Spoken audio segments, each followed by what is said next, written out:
क़िबले जी तब्दीली हिजरत खां 17 महीना बाद रजब जे विच धारे अंगारे जे ॾींहुं दौरान नमाज़ बैतुल मुक़दस खां मुंहुं फेराए बैतुल्ला शरीफ़ ॾांहुं कयो वियो।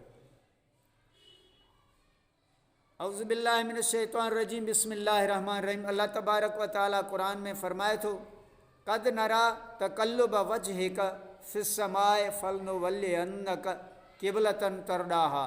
सूरह बकरा आयत नंबर 144। अव्हां जो बार बार आसमान ॾांहुं नेण खणी निहारण असां ॾिसी रहिया आहियूं। असां यकीनन अव्हां खे उन क़िबले तरफ़ फेराईंदासीं जंहिंखे अव्हां पसंदि कयो था। पाण करीम सल्लल्लाहु अलैहि वसल्लम उन वक़्तु बनु सलमा क़बीले वारनि जी मस्जिद में ज़ुहर निमाज़ जूं 2 रकातूं पढ़ाए चुका हुआ, जो दौरान निमाज़ क़िबले जी तब्दीली जो हुकुम मिलियो। पाण करीमन बकिया 2 रकातूं बैतुल्ला शरीफ़ ॾांहुं मुंहुं करे पढ़ायूं। इन करे उन मस्जिद खे मस्जिद क़िबलतैन चयो वञे थो।